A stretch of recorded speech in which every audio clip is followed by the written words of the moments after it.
Charity ആയിട്ട് sir ഇപ്പൊ എന്തെങ്കിലും ഹെൽപ്പ് ചെയ്യാറുണ്ടോ? അങ്ങനെയുള്ള കാര്യങ്ങളൊക്കെ ചെയ്യാറുണ്ടോ? മറ്റുള്ള പാവങ്ങൾ ബോംബെയിൽ കുറവാണ്. ഇവിടെ ഞങ്ങൾ സമാജത്തിന്റെ ഇതിലേക്ക് വേണ്ടി ഞങ്ങൾ ഒരുപാട് ഇവിടെ ബ്ലഡ് ഡൊണേഷൻ, അതുപോലെ ഇവിടെ ഒരു പ്രാവശ്യം ഫ്ലഡ് വന്നിട്ടുണ്ടായിരുന്നു, അതുപോലെ മഴ സമയത്ത്.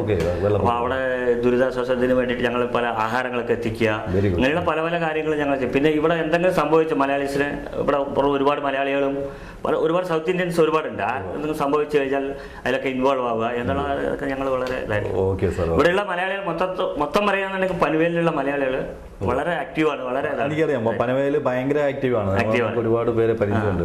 സാർ അപ്പൊ സാറിന് കലാരംഗത്ത് വേറെ സാറിന് പേഴ്സണലി സിനിമ, അതുപോലെ TV, അതിൽ മീഡിയയിൽ എന്തെങ്കിലും താല്പര്യമുണ്ടോ? സംഗീതം അങ്ങനെ? എനിക്ക് ആസ്വാദനം അതേ ഉള്ളൂ. ഇതിന്റെ ഇടയ്ക്ക് എങ്ങനെ ഈ സമയം കണ്ടെത്തുന്നത് സാറ്? എന്ന് പറഞ്ഞാൽ സമയം ഉണ്ടാക്കണം, നമ്മൾ ഉണ്ടാക്കേണ്ടതല്ലേ ഇപ്പൊ സമയം. പ്രത്യേകിച്ച് ഫേവറേറ്റ് ആയിട്ടുള്ള ഏതെങ്കിലും പ്രോഗ്രാം ഉണ്ടോ? സിനിമയോ ആരെങ്കിലും ഇഷ്ടമുള്ള നടന്മാരോ അങ്ങനെയൊന്നും ഇല്ല? അല്ല, അങ്ങനെ ഇപ്പൊ ഒരാളെ ഇതായിട്ടുള്ളത് ഒരാളെ എടുത്ത് പറയാം സാറാ. മലയാള സിനിമ ഞാൻ മലയാള സിനിമ കൂടുതൽ കാണാറ്. വീട്ടിലെ പിള്ളേരെ ഹിന്ദി സിനിമയ്ക്കാണ് കൂടുതൽ താല്പര്യം കാണിക്കുന്നത്. എന്നാലും ഞാനവിടെ വന്നിരിക്കുമ്പോൾ ഞാനും ഭാര്യ വന്നിരുന്നു കഴിഞ്ഞാൽ മലയാളം ഞങ്ങൾ കാണാറുള്ളൂ. ഈ വീനസ് എഞ്ചിനീയേഴ്സിന്റെ ആളുകള് ഇപ്പം പല നാട്ടിൽ നിന്ന് വന്ന പല മലയാളികൾ മാത്രമല്ല. ഞാൻ ഏറ്റവും കൂടുതലായിട്ട് ഞാൻ പറഞ്ഞില്ലേ, എനിക്ക് മലയാളീസിനോട് ഒരു വെറുപ്പായിട്ട് നല്ലതല്ല ഞാൻ പറയുന്നത്. നമ്മുടെ മലയാളീസിന് ഒരു പ്രത്യേക ഒരു എന്താ പറയുക, നമ്മള് അവരോട് കൂടുതൽ നമ്മൾ അടുക്കാൻ പോയാലും തെറ്റാണ്, അപകടമാണ്. അപകടമായിട്ട് അവർ അങ്ങനത്തെ ഒരു മെന്റാലിറ്റിയാണ് അവരുടെ. എന്ന് പറഞ്ഞു കഴിഞ്ഞാൽ അവർക്ക് നമ്മളതിൽ ഒരു പുരാണം പറയുമ്പോൾ പാലം കടക്കോളം ധാരാണ പാലം കടതെ കൂരായണ എന്ന് പറഞ്ഞാൽ അവരൊരു കാര്യം നേടിക്കഴിഞ്ഞു കഴിഞ്ഞാൽ നല്ലതാണ്. സാറിന്റെ ജീവിതത്തിൽ ഒരുപാട് അനുഭവങ്ങളുണ്ട്. അത് വെച്ചിട്ട് ഞാൻ മലയാളികളെ കുറച്ച് അനുഭവമേ ഗുരു. ഇവിടെ എൻ്റെ അടുത്ത് UP സാറിന് രണ്ട് ഗുരുക്കന്മാരാണ്, ഒന്ന് ശർമ്മ സാറും പിന്നെ അനുഭവമേ ഗുരു. തീർച്ചയായിട്ടും. പിന്നെ സാർ അപ്പോൾ നമ്മള് അങ്ങനെയാണ്. അപ്പോൾ ഇനിയിപ്പോ നമുക്ക് ഇതിന്റെ അറിയേണ്ടത് സാറിന്റെ ഈ അതർ സ്റ്റേറ്റ്സ് ഒക്കെ വന്ന് വർക്ക് ചെയ്യുമ്പോൾ അവരെ സാർ ഇങ്ങനെ ഫെസ്റ്റിവലിന് പങ്കെടുപ്പിക്കാറുണ്ടോ? അവർക്ക് ഈ ഓണം, ദീപാവലി അങ്ങനെ അവർക്ക് എന്തെങ്കിലുമൊക്കെ? ഇല്ല, ഞങ്ങൾ എന്താ പറയുക, ഫെസ്റ്റിവൽ ദീപാവലി സമയത്ത് ഞാൻ അവർക്ക് ബോണസും കാര്യങ്ങളൊക്കെ കൊടുക്കാറുണ്ട്. പിന്നെ ഞാൻ അവർക്ക് അങ്ങനെ ഒരു ബുദ്ധിമുട്ടായിട്ടുള്ള എന്തൊരു ഇത് വന്നാലും ശരി, ഞാൻ അവരെ സഹായിക്കാം. അവരുടെ കല്യാണം അതുപോലുള്ള അങ്ങനെയൊക്കെ വരുമ്പോൾ അവർ ഇന്നതാണ് പറയും, അപ്പൊ നമ്മളെ കഴിയുന്നത് നമ്മൾ സഹായം ഏൽപ്പിക്കുക. പിന്നെ വേറെ എന്താണ് സാർ, ഇപ്പം നമുക്ക് ഇപ്പം വരുന്ന പുതിയ ബിസിനസ്സുകാർ അല്ലെങ്കിൽ ചെറുപ്പക്കാർ, അവർക്ക് എന്തെങ്കിലും മെസ്സേജ്? സാർ ഇപ്പോൾ വളരെ കഷ്ടപ്പെട്ട് ഈ ഫീൽഡിൽ നിന്ന് വന്ന ആളാണ്. കാരണം സാർ പറഞ്ഞാൽ 80 രൂപയ്ക്ക് വണ്ടിക്കൂലി എടുത്ത് അല്ലേ? അങ്ങനെ 70 രൂപ വണ്ടിക്കൂലിക്ക് ഞാൻ അവിടെ കയറി വന്നതാണ് 1982. അപ്പോൾ സാർ അന്ന് എത്ര വിദ്യാഭ്യാസം കഴിഞ്ഞാണ് സാർ അവിടെ നിന്ന് വരുന്നത്? ഞാൻ +2, അതായത് ഇപ്പോഴത്തെ +2 കഴിഞ്ഞിട്ടാണ് ഞാൻ അവിടെ നിന്ന് വരും. ഇവിടെ വന്നിട്ട് കുറച്ച് ഈ മെക്കാനിക്കൽ പരമായിട്ട് ഞാൻ പ്രൈവറ്റ് ആയിട്ട്. +2 പഠിച്ചത് സ്കൂളിൽ എവിടെയായിരുന്നു? അവിടെ ഞാൻ ഒറ്റപ്പാലം NSS-ലായിരുന്നു. ഓക്കെ. ഇവിടെ വന്നിട്ട് പിന്നെ വീണ്ടും ജോലി ചെയ്തുകൊണ്ട് പഠിച്ചു. ജോലി എന്ന് പറഞ്ഞാൽ പല ഇതിലും പോയിട്ട് ഞാൻ ചേർന്ന് ഇങ്ങനെ പ്രൈവറ്റ് ആയിട്ട് ചേർന്ന്. സാറ് നമ്മൾ തുറന്നു ചോദിക്കുകയാണ്, സാറിന്റെ ജീവിതത്തിൽ ചെയ്തിരിക്കുന്ന ജോലികൾ ലളിതമായിട്ട് സാർ ഇത്രയും സംസാരിച്ചുകൊണ്ട് പറയാം. എന്താണ് സാർ ആദ്യം മുതൽ എന്തൊക്കെ ജോലികളായിരുന്നു ചെയ്തുകൊണ്ടിരുന്നത്? ഇപ്പൊ ഈ വീനസ് എഞ്ചിനീയേഴ്സ് തുടങ്ങുന്നതിന് മുമ്പ് ഞാൻ ഇപ്പോൾ ഈ ടെക്നിക്കലായിട്ട് ഇവരുടെ കൂടെ നിന്ന് ഇതിപ്പോൾ ഇങ്ങനെ പല സൈറ്റുകളിലെ കോൺട്രാക്ടർമാരുടെ കൂടെ കൂടി അവരിപ്പോൾ ഇപ്പോൾ നമ്മൾ എൻ്റെ അടുത്ത് പറയുന്നത് ഈ സ്റ്റോർ നോക്ക് എന്ന് പറഞ്ഞാലും കൂടി ഞാൻ സ്റ്റോർ മാത്രമല്ല കൈകാര്യം ചെയ്യുള്ളൂ, ആ ടെക്നിക്കലായിട്ട് പഠിക്കണം എന്നുള്ള ആ ഒരു ആകാംക്ഷയോടുകൂടി ഈ ഫാബ്രിക്കേഷൻ എന്നുള്ള അങ്ങനെ ടെക്നിക്കലായിട്ട് ഞാൻ ഒരുപാട് പണികൾ ഞാൻ ചെയ്തിട്ട് വന്നിട്ടുണ്ട്.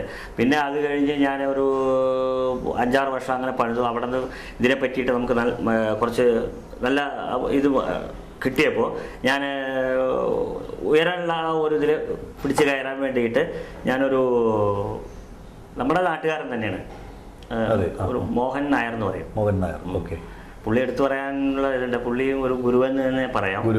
എന്നാൽ ബിസിനസ് ചെയ്യുക എന്നുള്ള പുള്ളിയുടെ കൂടെ നിന്നിട്ടാണ് കുറച്ചൊരു ബിസിനസ്സിന്റെ ടെക്നിക്ക് പഠിച്ചത്. ഇപ്പോൾ ബിസിനസ്സിൽ എല്ലാവരും സത്യസന്ധമായിട്ട് പെരുമാറുന്ന ആൾക്കാരും ഇല്ല, അത് നിങ്ങൾക്ക് അറിയാവുന്നതാണ്. നമ്മൾ വേറെ ഒരു പറഞ്ഞല്ലോ, ബിസിനസ്സിൽ സ്വന്തം ഫാദറിനെ പോലും വിശ്വസിക്കാൻ പറ്റാത്ത കാലമാണ് എന്നുള്ള ആ ഒരു ഇതിൽ പുള്ളിയുടെ ഒരുപാട് കാര്യങ്ങൾ എനിക്ക് പുള്ളിയുടെ പുള്ളി അത് എന്നെ പോലെ അതുപോലെ തന്നെ പുള്ളി ഇവിടെ വന്ന് ഒരുപാട് കഷ്ടപ്പെട്ടിട്ട് എവിടെയുള്ള ആളാണ്? പക്ഷെ പുള്ളി മരിച്ചുപോയി. നാട്ടിലെവിടെയായിരുന്നു? പുള്ളി നാട്ടിലെ ഒറ്റപ്പാലം കുമ്പടി കുമ്പടി. സാറ് ഇവിടെ അത് എവിടെയായിരുന്നു? പുള്ളിയുടെ വലിയൊരു ഇപ്പോഴും പുള്ളിയുടെ മക്കൾ രണ്ടുപേരുണ്ട്, ഭാര്യ. അതൊരു അത് നിങ്ങൾ പേപ്പറിലൊക്കെ കണ്ടു കാണും. ഇപ്പോഴും സാർ അവരുമായിട്ട് ഇപ്പൊ അവര് രണ്ടുപേരും മരിച്ചു. അപ്പൊ അങ്ങനെ പുള്ളിയുടെ നിന്നാണ് ബിസിനസിന്റെ ടെക്നിക്ക്, ബിസിനസ് എങ്ങനെ ചെയ്യാൻ, ആരോട് എങ്ങനെ സംസാരിക്കണം, ആരോട് എങ്ങനെ പെരുമാറണം, ബിഹേവിയർ നമ്മളെ പഠിപ്പിച്ചതും പിന്നെ ഇങ്ങനെ ആ ഒരു ടെക്നിക്ക് പഠിപ്പിച്ചത്.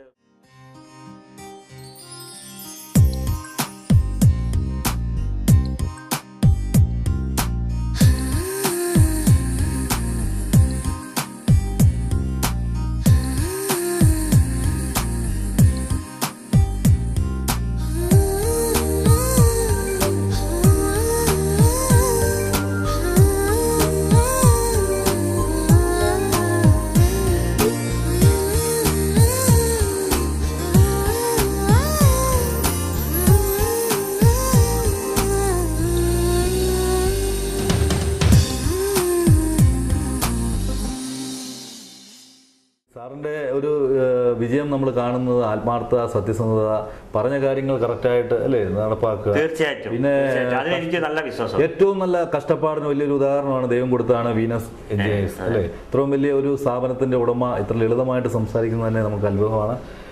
ഞാൻ നിങ്ങളെ ഇന്റർവ്യൂവിന് വിളിച്ച സമയത്ത് ഞാൻ പറഞ്ഞു, ഞാൻ വലിയ ഒരു ഇതൊന്നും അല്ല, ഞാൻ വളരെ സാധാരണക്കാരനായ ഒരു. അതെ, ഞാൻ സാറിനോട് കയറല്ല, ഞാൻ സാറിനോട് ഇന്റർവ്യൂ ആണ് ഇന്ന് ഇവിടെ നമ്മുടെ ടെക്നിക്കൽ ആൾക്കാർ പറഞ്ഞപ്പോൾ തന്നെ സാറ് പറഞ്ഞു, ഷേവ് ചെയ്യുന്നില്ല എന്ന് ചോദിച്ചിട്ട് പോലും സാറ് അത്ര സിമ്പിളായിട്ട് ഇത് കൈകാര്യം ചെയ്യും. ഇത്രയും വലിയ ഈ സ്ഥാപനം വന്ന് കണ്ടാൽ മാത്രമേ നമുക്കറിയാൻ പറ്റുള്ളൂ.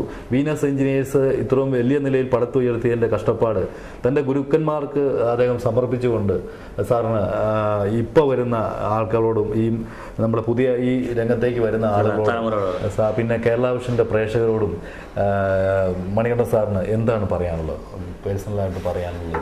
എനിക്ക് പറയാനുള്ളതെന്ന് പറഞ്ഞു കഴിഞ്ഞാൽ ഇനി വരുന്ന തലമുറ ഇതുപോലെ കണ്ടുപഠിച്ച് മുന്നോട്ട് വരിക. പിന്നെ നമ്മുടെ ജനിച്ച നാട് ഒരിക്കലും മറക്കാതെ നമ്മുടെ ജനിച്ച നാടിനെയും അതുപോലെ തന്നെ ഇപ്പോൾ ഇവിടെ ഈ മഹാരാഷ്ട്രയിൽ താമസിക്കുന്ന അതുപോലെ കണ്ട് ഇവിടെ ഒരുപാട് ബിസിനസ്സുകൾ ഉയർന്നു വരുന്നുണ്ട്.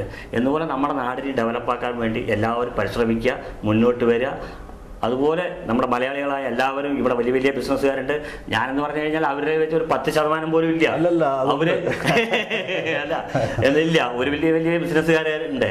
ഇവരുടെ അടുത്തൊക്കെ ഞാൻ പറയുന്നത് തന്നെയാണ് നമ്മുടെ കേരളത്തിൽ ഇതുപോലെ നമ്മൾ തുടങ്ങി കഴിഞ്ഞു. പക്ഷെ എല്ലാവരുടെയും ഞാൻ നേരത്തെ പറഞ്ഞ മാതിരിയുള്ള ആ ഒരു ഇതാണ്.